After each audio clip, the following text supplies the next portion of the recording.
This is CRM Audio, the Dynamics 365 podcast. This episode was recorded live at the 2018 Hitachi Solutions Customer Conference in Denver, Colorado. This episode is brought to you by KingswaySoft. KingswaySoft is a leading integration solution provider offering software solutions that make data integration affordable and painlessly easy. Thousands of enterprise clients from over 70 countries and regions rely on KingswaySoft to integrate data with various business systems in order to drive their business efficiency and fully leverage their information assets. Check out their website at KingswaySoft.com. We thank KingswaySoft for sponsoring CRM Audio, the Dynamics 365 podcast. We are live at the Hitachi Customer Conference in Mile High, Denver, Colorado. And let me tell you, I've learned a lesson in Denver. You apparently have to seriously hydrate, like all day. And I didn't. So you're shriveled up like a raisin? Well, Susan, our friend Susan, told me that, and I just thought she was being, overly nice. Getting me water and stuff. She is nice. She is, but I thought she was just doing that to be nice. No, I've been drinking a lot of coffee, which I think dehydrates you. And soda, it dehydrates you. And I got a little bit of chappy lips right now. It's not feeling great. But the conference itself and the engaging with our customers has been fantastic. Later this morning, you and Mr. LeFante, who's here with us as well, have a session called The Power of the Three. Now, is that, I'm hoping that that's a synopsis of Stephen King's Dark Tower 2, The Drawing of the Three? Well, actually, what I was trying to do is kind of shoehorn some kind of Infinity War reference, but that didn't work either. No, actually, what we're doing is we're talking about, because we're seeing this more and more with implementations across the board, it's talking about how using customer service, field service, and project service in a single implementation can benefit your business and really work together. And it's not always the out-of-the-box way to do it. We're talking about some custom solutions to take care of some gaps in the three. I mean, everyone thinks about, when they think about customer service and using it for work orders and things like that, you're thinking of customers calling in or potential issues from a product perspective or a product inquiry. And we're putting a little bit of a spin on that and looking at it from a project perspective and saying, okay, well, what if we have changes in a project that require a different scope or a different way to look at a product or gaps in the project. So we're taking it and kind of expanding everyone's mind and horizon to look at things a little bit differently. Right, and we're not saying that you're not using customer service for standard case resolution and call tracking, call center capabilities, because that's, in our scenario, that's on the other side of the fence. What this is doing is taking a scenario-based approach for a manufacturing firm to understand how they can leverage these three parts of the platform to the utmost and make some really positive digital transformation success stories. Okay, so when you're using all three together, is there a typical order of operations? Do you do one before the other, or can you do them simultaneously? So, I mean, typically you're gonna have customer service as kind of the foundational layer because that triggers a lot of events. In our scenario, we're focusing on the focal point, really, the tipping point of the whole scenario really is project service automation, because that's the point where it's integrating to the two others. But in an implementation, typically it's going to be customer service, then most likely field service, and then project service is my take. Scott, if you have something different, please. No, I think that's a safe synopsis. No, I think that makes perfectly good sense. And these three solutions have touch points between them. If I remember correctly, correct me if I'm wrong, you can create a work order from a case. Yes. Is that right? Right. What about the other way around? If I'm working on a job and I'm scheduled on a job and I find additional work that needs to be done, are there efficiencies where I can, on the job, easily turn that into a case? Well, out of the box, there's the concept of a follow-up work order. So if we know that there's additional on-site work where a technician is needed, the technician could create a related work order that would go back for dispatching at a later time. But you do bring up a good point. Is, do we need to circle back to the original case? I don't know. There could be outlier use cases for that. But I think for the most part, what we see in the industry is the capability to just schedule that follow-up because they didn't either get to complete work or they found something else that may need to be worked on outside of their scope. So what if you got a case that turns into two separate things? Would you create two work orders from one case and ever, or would you just do one work order with multiple different tasks on it? I think it really depends on what it is that needs to be done. I mean, because there's a really easy scenario to say you would convert that case to a single work order and have a parent-child work order situation. Or you could very easily, depending on what it is that you're doing in terms of incident type, you could have those tasks broken out and assigned to multiple users or technicians. I think, in my opinion, we need to look at what is the customer trying to accomplish and what's their typical business model, today and in the future. What are they trying to accomplish from an efficiency for their technicians and also for the customers if they're using any sort of customer portal for customers to track their cases or their work orders, and what's going to be easiest all around. So there's a couple things that we'd have to look at and see what makes the most sense for a customer and for the technicians. Okay. It also impacts, what's also impacted is how they want to report on that, right? So if you want to distribute that work via separate work orders to different engineers, you have to take that into account. So really, before you can really solution that, you have to go in and ask the customer, how do you want to report on this? What metrics are you trying to collect? How are you trying to associate this to customer assets, install base, etc.? Right. That's a good. That brings up a question in my mind when you talk about reporting on something. Like if you're doing typically customer service reporting, you're looking at cases. If you're doing field service reporting, you're looking at work orders and things like that.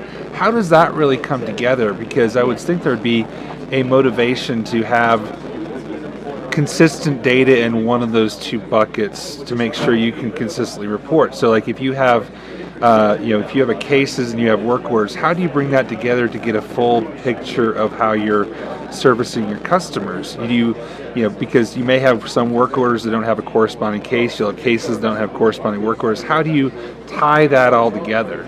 Yeah, it can be a challenge, and what we found is if you look at the typical case management functionality outside of field service, you're related to typically related to some sort of product. If we have the capability to relate, and we do with field service, relate a case to an asset, the work order is related to an asset. Now we can go and look at it from an asset level perspective for a customer and see what are all the touch points for that particular piece of equipment.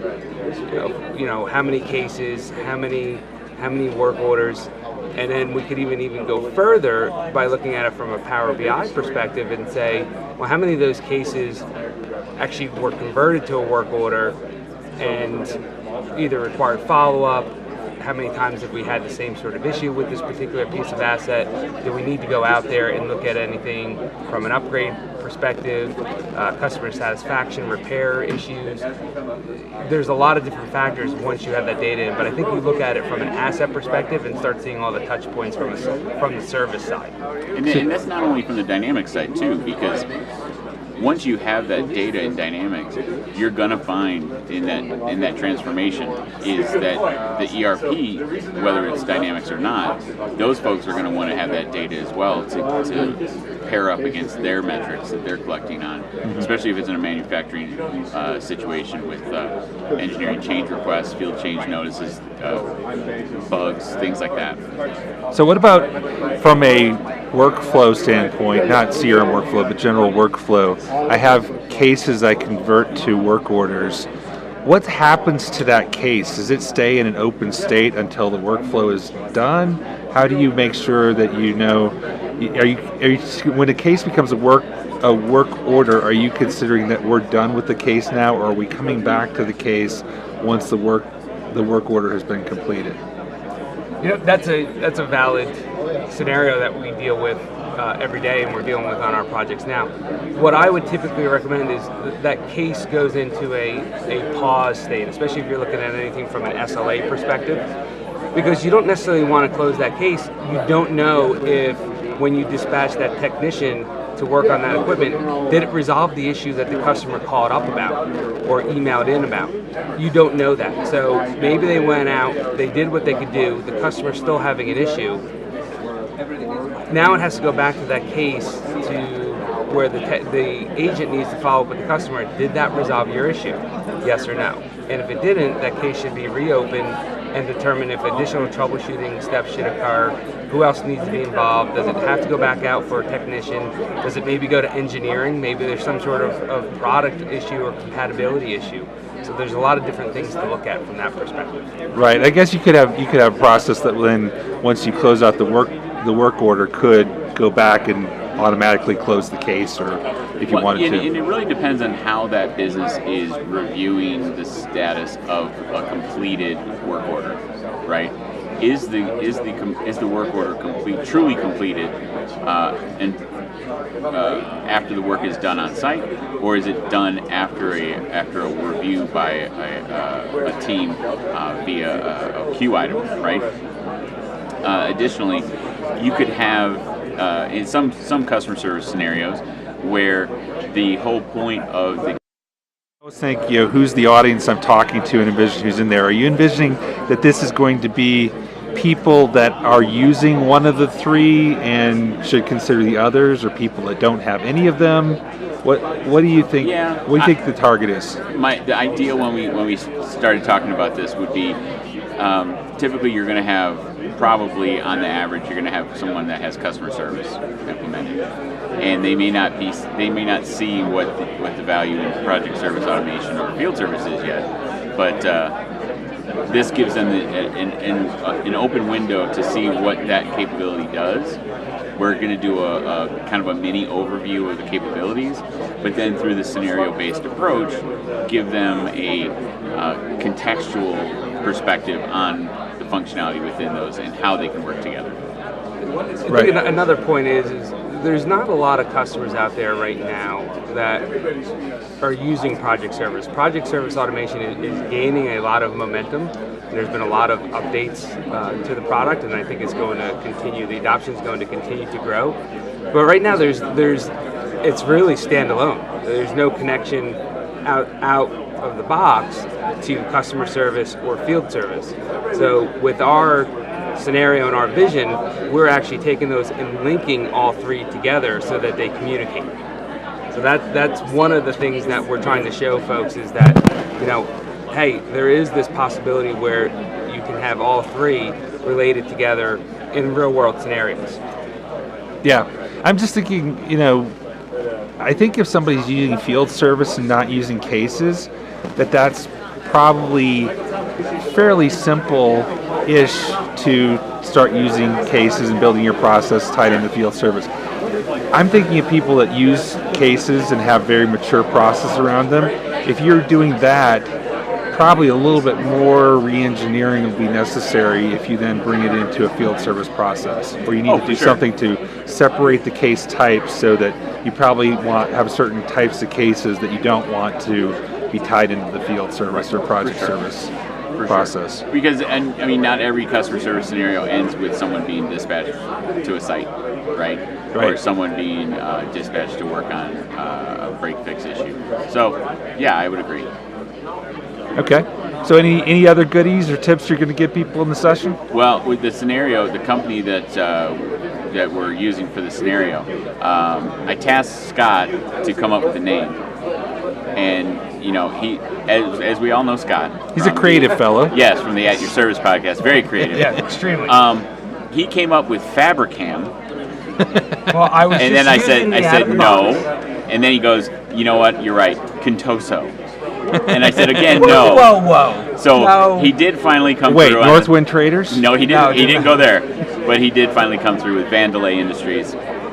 So we'll be talking about Art Vandelay and his journey through customer service, field service, and project service. Well, I did recently set up the Connected Field Service trial, and once I set it up, like instantly I got an email from this guy, Ben Vollmer at Contoso. Yeah. And I don't know who this Ben Vollmer at Contoso is, but he's super responsive. Well, here's a fun... He like emails you right away. Here's a fun Ben Vollmer story. So I spoke at the Tech Summit here in Denver on relationship selling, and I didn't realize in my demo environment how much Ben is in it. So by the fifth Your minute environment is Ben Vollmer infused. Yes, it is. So I had relationship insights, action cards popping up about Ben Vollmer. I had auto capture with emails from Ben Vollmer. I went to Sales Navigator, and the first story in my feed about leads that I'm following was about Ben Vollmer. It felt a little stalky, and I got to work on that. We're back here at the Hitachi Solutions Customer Conference in Denver, Colorado.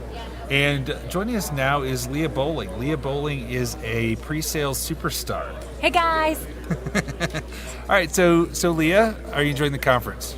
I love the conference. This is my favorite event of the year. We get to meet with all of our customers in one place, and I get to see all of you fine people. All right, so it's not often we get to interview a pre-sales superstar. And Shawn, I believe you had a question for Leah. So Joel and I have talked in various conferences and sessions before about the rapid release cycle.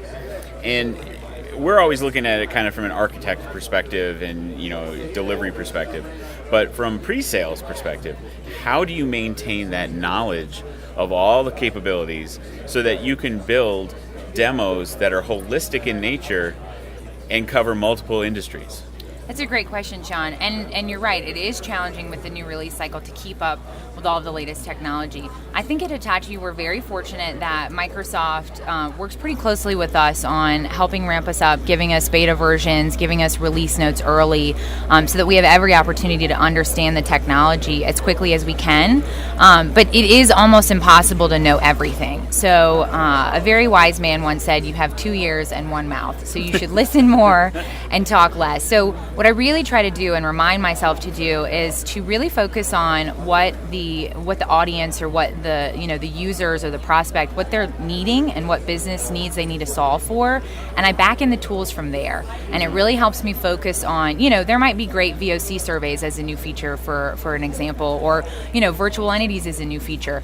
But if it's not fitting a business need that they're telling me is a problem, I don't need to talk about it. I really need to focus on the need first and back in the tools from there. And I think keeping that mindset's really helped me focus on which tools to learn at the appropriate time to bring it to the table when it's needed by the client. So how are you handling this kind of interesting place we are right now, where we've got in version 9 and 9.0.2 the unified client interface and the traditional web UI, and the Unified Client Interface, or UCI, really brings the wow. It looks fantastic, and for a lot of users, it's great. But there are certain features, advanced find, etc., that aren't in there yet. So, how do you balance bringing the wow with the new UI, with setting expectations? 'Cause you want to sell the product, obviously, but you don't want to create landmines that later on, delivery might not be able to deliver. No, absolutely. And I always joke that whenever the delivery team's in the room in the sales cycle, I get a little more nervous and maybe a little more honest. You really just have to remind yourself that sometimes there's a give and a take. So if you're getting a new sexy UI, something that's more user-friendly, like mobile, for example, mobile is typically easier to use because there's just less things on the page. But that also means there's less things on the page, right? So you don't have all of your features and functionality, but you get the advantage of the things that you do need to do are very clean, are very succinct, and you've only got 3 options, but sometimes that's a good thing. So you do have to have a balance between what you're getting and what you're taking away, and really what the value of what you're getting is. And I think mobile is a really good example of where people can understand that concept pretty easily. How have you started to incorporate, more advanced capabilities given 9.0.2 with Flow and Power Apps in your demos and presentations? So I love Flow. I think it's fantastic, and I think that's such a great user-friendly feature because there's always a business need for Flow, for example, for a repeatable action that they, need to always be alerted when the VP in a department sends them an email and they're, mobile and they need to be alerted via text or something like that. You can always find a user that has something like block my calendar for the next 30 minutes, always send me an email if this individual, or always send me a text if this individual emails me. There are always things that people are repeating and doing day in and day out that they need a solution for, and Flow is a great way to go ahead and automate some of those repeatable tasks. So that's actually a pretty easy one, I think, to get users on board with the concept of, and it's been really fun to have that discussion with them and kind of see their eyes light up and say, wait, I don't have to do that every day anymore. I don't have to go, check my mail this many times for this one person's, Right. communications. So that's actually been a fun one to incorporate. But again, I just drive it back to kind of listening to what the users are saying, what they need, and then backing in the business tool from there. And I feel like Flow really knocks it out of the park. How are you in your just personal schedule? How are you keeping time to learn new stuff? Well, still demoing all over the place and doing all kinds of other stuff. It is a balancing act, and I'm going to do a shameless plug for CRM tip of the day because I am a consumer. And I try to do, I think y'all's blog is so great because I try to consume it in small bites. And then typically we have Monday meetings every Monday with the pre-sales team, and we'll all kind of discuss what we're all seeing out in the market, what we've demoed recently, and then take some time out to help each other and share with each other some of those features so that I'm not having to learn it all by myself. We heavily rely on each other every Monday in those conversations to really say, hey, I showed a client how to do this, or I showed a client how to do that. James Bowen was demoing recently the new marketing module, and so he's really helping the rest of us kind of learn what that new feature is about. So I think collaboration is key, and you've got to kind of rely on some of the other experts that you're surrounded with, easy consumable blogs, and really rely on other people and other resources, because it would be almost an impossible task to consume all that information just by yourself. Okay, so do you have, and you probably can't share everything, but do you have any funny or embarrassing, not necessarily to you, but demo stories? You have great demo stories. Are there any demo stories you can share with us? I mean, probably 1 million of them, right? Demos are fun because they never go exactly as planned. So you kind of have to have the mindset that something will break. There is no such thing as a perfect demo.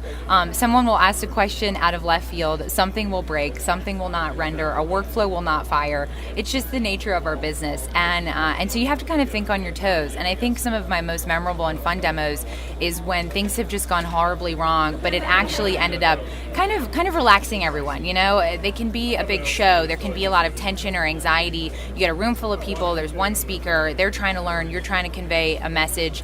And sometimes having, a little hiccup is actually kind of relaxes the room. But I'm trying to think of a particular story that I would say is particularly funny. And I might have to circle back with you on that. I love the ones where they give you a demo script before the demo, and then you get in there, and then the vice president in the front row says, that's great. What I really want to see is this other thing that's totally different than what they gave you. So those are panic moments.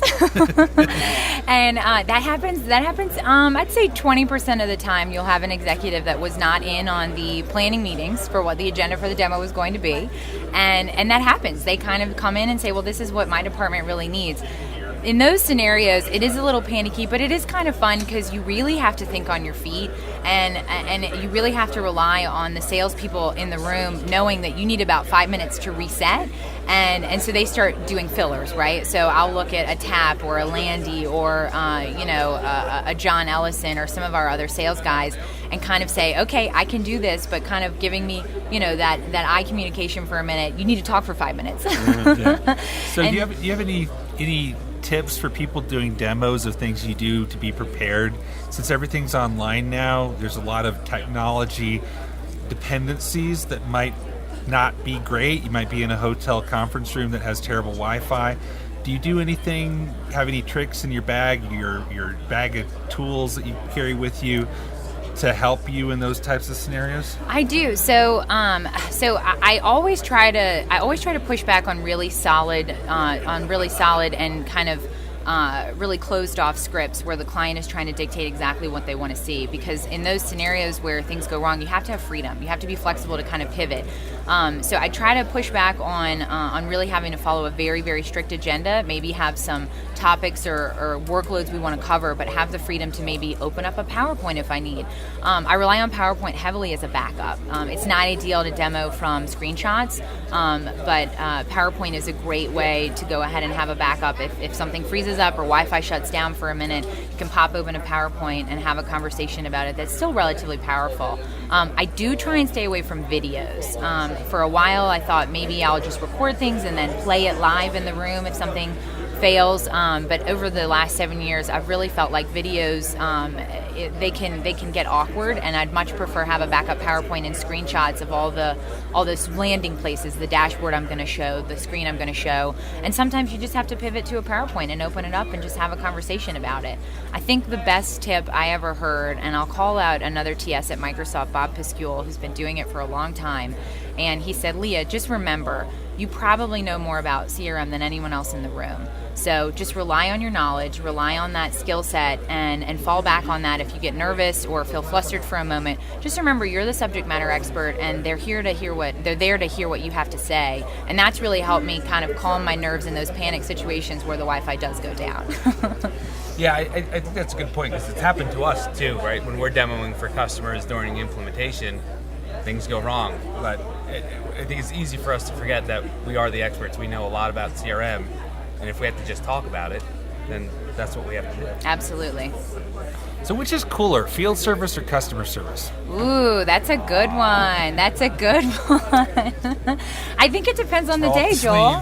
I think it depends on the day. I love the idea of enabling a customer service rep to be able to have that 360-degree view screen. Gamification's really fun in customer service, and I feel like it's something that's a little bit easier to accomplish in a customer service environment than in field service. But field service is also great. You got people, they're out there, they're mobile, they're mixing it up, they're helping clients, they're getting real-time information downloaded on their phones or their tablets. So that's a tough one. That's a tough call. Yeah, and I think too with 902, and you have the customer service hub, you have the new version of USD. I mean, customer service has gotten very sexy looking. You know, from a agent's perspective, if they're pulling up USD and they're seeing that hub or they're seeing the dashboards, it's definitely has more of an appeal than it used to. I totally agree. Just remember, Scott, I know it's the rarefied air of Colorado and that we're on the CRM Audio Prime podcast, but we love all three. We do love all three. We have another podcast. Let's be we very love clear. all three. I love all three. Okay. I do, and I am the field service guy. I'm not saying that, but what I'm saying is there's been significant advancement in customer service. Understood. Just making sure. Okay, gotcha. We're good. All right, what else? Well, what about you, Joel? How's customer conference for you so far? It's been good. It's been good. I'm kind of in a daze right now, but it's good. It's good. I like to shake up my repertoire and do different things I did the year before, and Like steal my content during the session? Is that one of the things you like to do? Okay, so we were out of I wanna hear time, this. and so Yeah. I needed to wrap up, and so I jumped up and said, "Oh, and you can do this," and then. But Shawn he got all advances the upset. slide and says what I'm going to say, and then I say, wait, that's my stuff, what are you doing? And then his way to save time actually extended the session 10 minutes. I like that move. I might have to steal that one, Yeah, Joel. Exactly. Yeah, he's sly. Oh, I do I use this a lot in demos, and I just thought of it. When something does break and it's a feature I was trying to demo, I just say, like, the Wi-Fi went down or the workflow didn't fire, and I just say, well, that's an extra cost for that feature, and that's usually a crowd pleaser. Yeah, that's great. Thanks, That's Leah. awesome. This has been CRM Audio, the Dynamics 365 podcast. Send us your feedback at voice@crm.audio. Check out our other shows at crm.audio or subscribe on iTunes, Google Play, Spotify, Stitcher, TuneIn, and any place else podcasts are offered. This podcast is a production of Dynamics Podcast, LLC.